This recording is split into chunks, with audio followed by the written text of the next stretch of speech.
What happens when the man who owns the company walks into his own store and hears something he never should have heard? Miles Rourke didn't build the boutique chain from scratch. He bought it 10 years ago from a retiring couple who had run it like a family. 15 stores across the Midwest. The brand was known for its handcrafted hats, wool coats, and signature customer care. But lately, something felt off. Customer satisfaction scores were slipping. 2 complaints in the past month mentioned rude staff and a feeling of not being welcome. That wasn't the brand he'd fought to protect.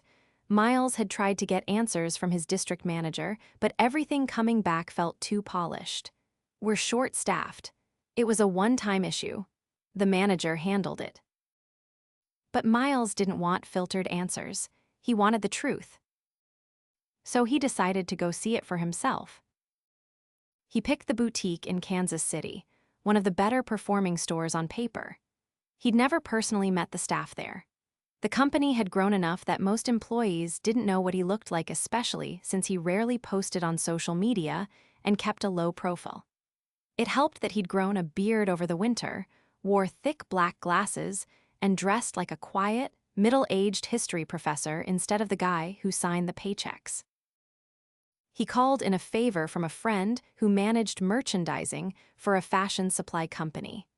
Miles would pretend to be a buyer scouting boutique brands for upscale catalogs. No one questioned him when he walked in, not even the manager. The store was clean, quiet, almost too quiet. There were 3 people working: Rosa, a young woman with short curly hair arranging scarves, a tall man named Brett lazily flipping through a lookbook behind the register, and a woman in her 40s named Carrie, who had a pinched face and a clipboard permanently attached to her hand. Carrie greeted him with a forced smile. "Let us know if you need help." "Thanks," Miles replied, adjusting his voice into a slightly breathy, unsure tone. "Just browsing." He walked past racks of linen coats and sleek felt fedoras. The store looked good, but he noticed how Rosa kept glancing nervously toward Carrie, who barked short instructions like "fix that display" or "you folded that wrong." Brett didn't move from his spot. Miles picked up a soft navy blue trilby and tried it on in the mirror. Then he heard it. 2 women had just walked in and were standing near the gloves. One of them held a hat in her hand, smiling. "Do you think they'll have it in my size?" she asked. Her friend laughed softly. "You're better off asking someone nice. That lady with the clipboard looks like she hates everyone." Miles kept his eyes on the mirror but froze. The first woman whispered, "She told me last time we're not a thrift store just because asked if there was a discount section." "No way." "Swear to God." And the guy at the counter, he just stared at my chest the whole time and called me sweetheart like I was 5. Miles turned slightly, just enough to get a glance. Carrie was watching the 2 women, now expression tight, arms crossed. Brett still hadn't moved. He took off the hat and walked up to Rosa. "Hey," he said quietly, "can I ask you something?" She looked startled. "Oh, sure." "Do you like working here?" Rosa glanced toward Carrie, then back at him. I like the clothes." "That's not what I asked." Her lips pressed together. She looked around, leaned in slightly. "It's not always like this, but when Carrie's here, it's hard." Before Miles could say more, Carrie's voice cut across the boutique. "Rosa, you're not chatting, are you? We've got stock to rotate." Rosa's face turned red. "Sorry, just helping a customer." Carrie gave Miles a tight smile. "She'll be with you in a sec." He nodded, then walked over to the register with the hat. Brett finally looked up. "You find what you needed, boss." Miles blinked. "Boss?" Brett chuckled. "I mean, sir, sorry, habit. You buying or just killing time?" Miles placed the hat on the counter. "Buying." As Brett rang him up, Miles asked, "How long have you worked here?" "Too long," Brett muttered. "But hey, easy money, just gotta smile and nod." Miles didn't miss the irony. Brett hadn't smiled once. He paid in cash, took the receipt, and walked out. Once outside, he crossed the street and sat on a bench, staring down at the hat box in his lap. The women's voices still echoed in his head. "We're not a thrift store." "Called me sweetheart." He clenched his jaw. This wasn't some random store. This was his. And if this was what customers were experiencing, how many more were walking out without saying a word? He pulled out his phone and opened a private contact list. Time to make this right, but he needed to dig deeper first. He called the district manager. "Hey, Tom, I want to schedule an all-staff check-in for the Kansas City boutique. Don't tell them I was there, just make it happen." "Sure thing, boss. Something wrong?" Miles looked down at the hat again. "Let's just say, I heard something I shouldn't have." He hung up and looked back at the store. He wasn't done yet, not even close. The next morning, Miles sat in a quiet corner of a coffee shop 3 blocks from the boutique, a plain notebook open in front of him. His pen moved fast, each line a quick scratch of detail. Names, expressions, exact phrases. He wasn't just collecting impressions, he was building a case. Not for punishment, but for truth. He'd arranged for the district manager, Tom, to conduct a routine staff check in that afternoon. Tom would go in with his clipboard, ask his friendly questions, and leave. The team wouldn't suspect a thing, but Miles wasn't relying on that alone. He called in someone he trusted. Brenda Kim had been with the company since before Miles took over. She'd managed 2 stores, then moved into training new hires. She understood the culture the brand stood for because she'd lived it. She also had no patience for office politics. When she arrived, she didn't sit right away. She set her canvas bag on the chair and pulled out a binder. "I reviewed the last 6 months of staff surveys for the Kansas City store," she said, flipping open the binder. "There's a pattern. High turnover, low engagement, and a lot of vague comments about stress and lack of support." Miles leaned back. "How vague?" One person wrote, "I dread coming in when certain people are on shift." Another said, "I love the clothes, but I feel invisible." "Who's resigning?" Brenda turned a page. Mostly part-timers, but 2 assistant managers left within 3 months of each other. That's not normal. Miles nodded slowly, and no one flagged that to us. "Because on paper, the store's hitting numbers," she said. "Sales are steady, returns are low. The district manager probably sees it as a win." He rubbed his hands together, staring down at the table. "I want you to go in tomorrow," he said. "Spend a full day on the floor. Don't say who sent you, just observe. If anyone asks, you're from regional training doing in-store evaluations." Brenda didn't blink. "What am I looking for?" "Everything they don't want you to see." He slid his notebook across the table. She glanced at the list of names and underlined one. "Who's Rosa?" "Someone we're going to lose if we don't act fast." The next day, Brenda entered the boutique just after opening. She wore a company ID badge and carried a slim tablet. Her presence caused a stir. Carrie spotted her first and walked over briskly. "Can I help you?" Brenda smiled politely. "I'm Brenda Kim from Regional, just doing a floor audit. It's standard every quarter. Should have gotten a notice from HR." Carrie's mouth twitched slightly. "Don't think I saw that, but all right, we're a little short today, so let me know if you need anything." Within the first 10 minutes, Brenda noticed the pace.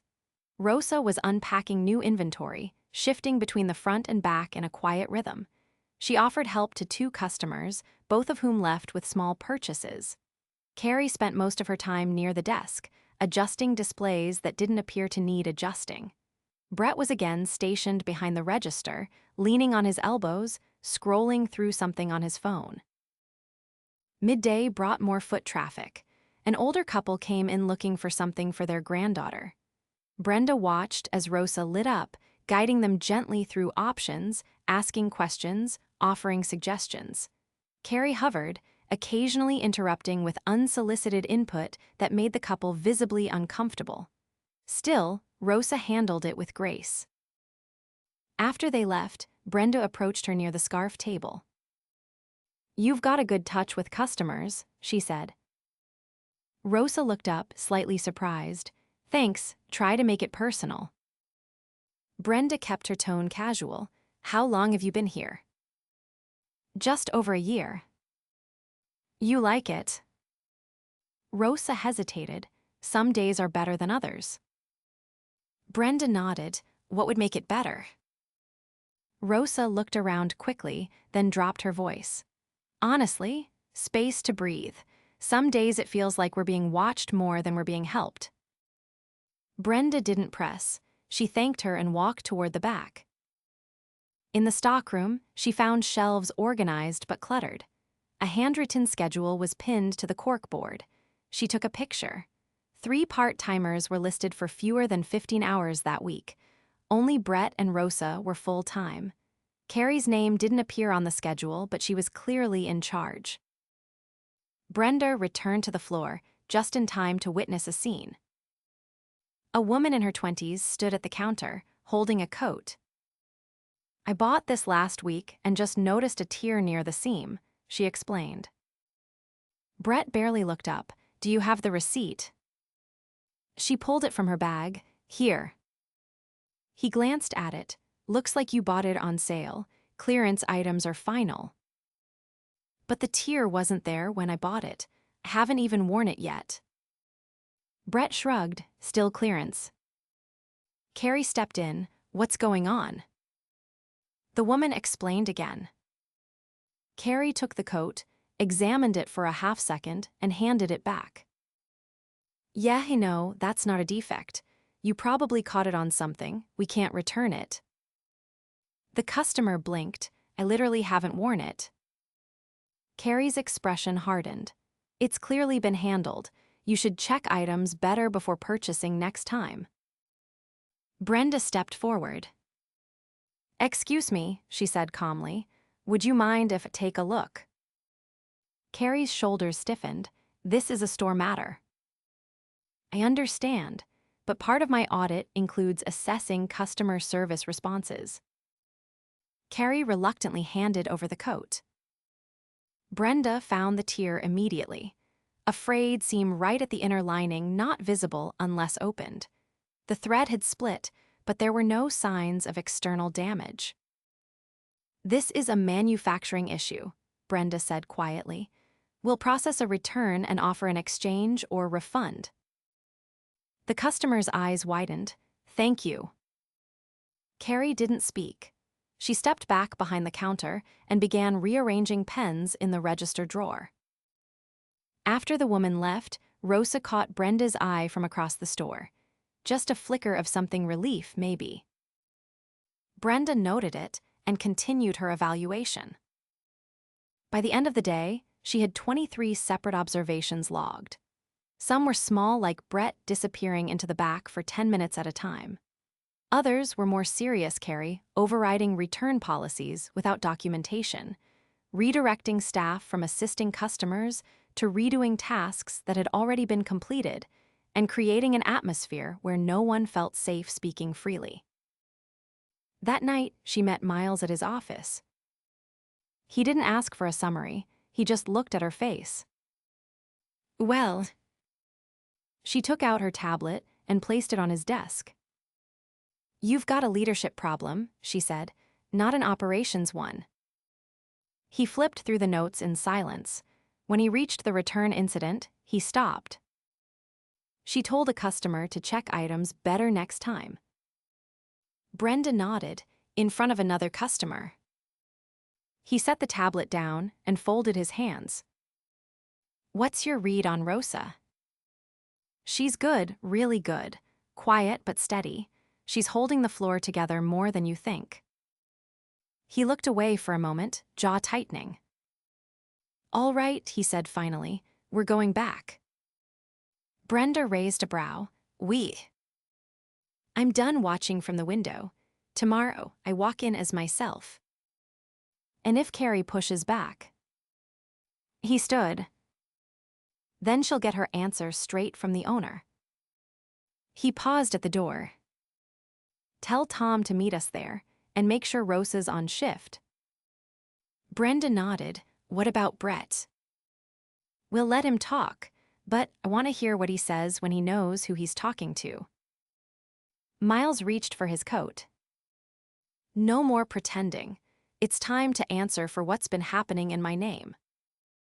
The next morning, the sky hung low with thick gray clouds as Miles stepped out of the car across the street from the boutique. Brenda joined him a moment later, tablet tucked under her arm, her face unreadable. Neither said a word. They watched the storefront for a full minute. The lights were on, the front display freshly rearranged. Rosa was visible through the window, straightening a row of folded coats. Carrie stood near the back, clipboard in hand, speaking to Brett with her arms crossed. Tom, the district manager, pulled up and parked behind them.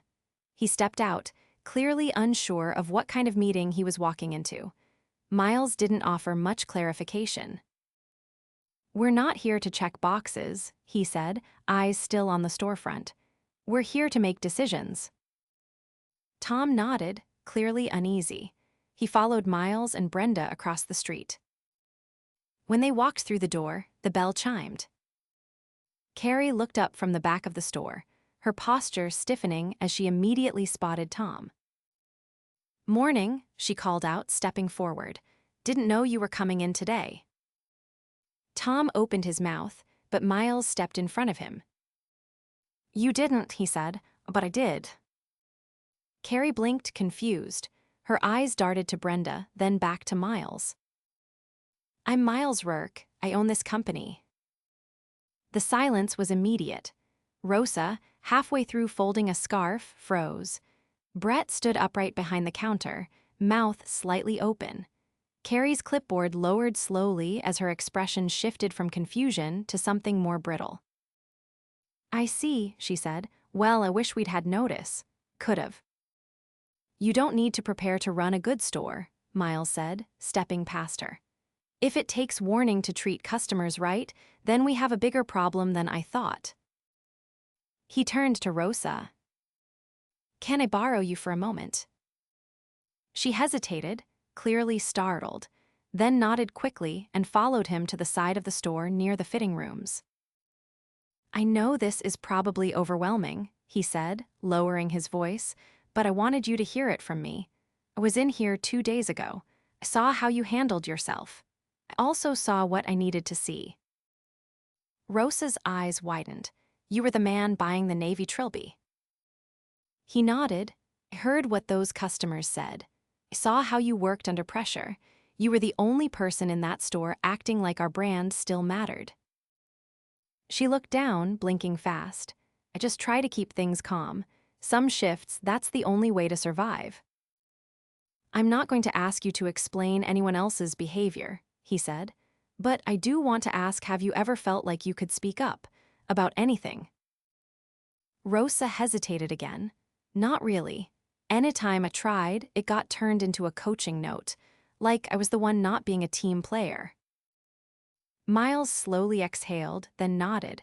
Thank you for being honest. He turned and walked back toward the center of the store, where Brett was now standing awkwardly behind the counter, clearly unsure of what to do with his hands. Miles stopped a few feet in front of him. I'm guessing you remember me. Brett nodded, shifting his weight from one foot to the other. Didn't realize who you were, thought you were just another browser.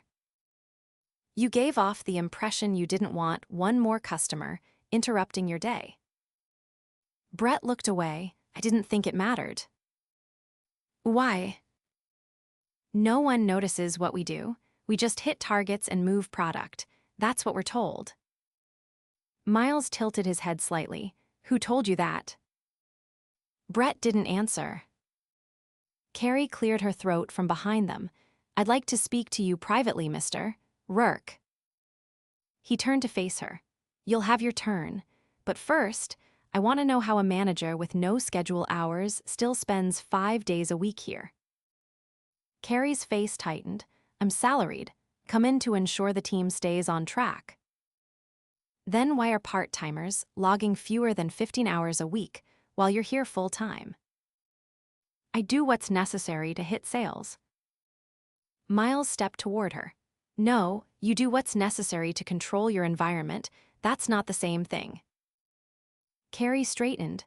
With respect, I've kept this store profitable. I've handled turnover, late shipments, and unreliable staff. And how much of that turnover is because of how this place feels to work in? She opened her mouth, then closed it again. Brenda stepped forward, tablet in hand. Every employee spoke to mention stress, not from customers, from management. I watched 2 people walk out yesterday without buying anything because they felt dismissed. That's not inventory, that's leadership. Carrie looked at Tom. Are you really going to let them spin this against me? Tom didn't answer. He looked at the floor. Miles took another step forward. I didn't build this company to become the kind of brand people whisper about in dressing rooms. I didn't invest 10 years into this just to have people feel unwelcome inside our own walls. Carrie's voice dropped, quiet but sharp. Do you think anyone else would have kept this store running the way I have? You think kindness keeps the lights on? No, Miles said, but respect does. He turned to Tom. I want her role suspended effective immediately. We'll conduct a formal HR review, but she's not setting foot back in this store until that's complete. Carrie didn't speak. She turned, gathered her clipboard, and walked out. The door closed behind her with a soft click. Miles turned to Brett. I'd like to know what you want out of this job. If you're just here to coast, say it now. Brett swallowed. I used to like it. When I started, the team was different. But after a while, it felt like there wasn't a point to trying harder. What would change that? Having someone in charge who doesn't make us feel like we're always in trouble. Miles nodded once. You'll be on probation for the next 30 days. During that time, you'll report directly to Brenda. He looked at Rosa. You'll be offered the interim floor lead position. Higher pay, more hours, full authority over scheduling and task assignments. You've earned it. Rosa's jaw opened slightly. Wait me. You've been leading this store without a title. It's time people saw that. Brenda stepped in. I'll stay here the next week to help stabilize operations. We'll bring in support from another location until we can rebuild the team. Tom finally spoke. We have strong applicants on hold. I'll fast-track interviews. Miles nodded. Do it.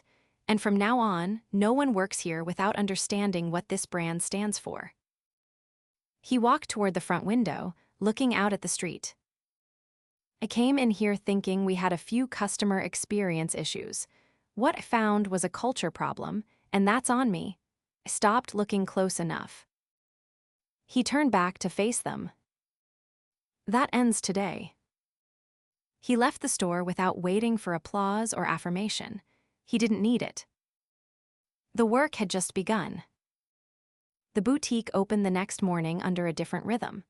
For the first time in months, the team didn't start their shift by bracing themselves.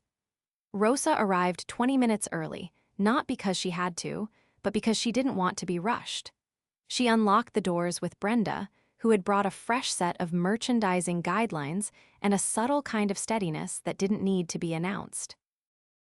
Brett showed up on time, eyes clearer than they had been in weeks. He kept his phone in his backpack.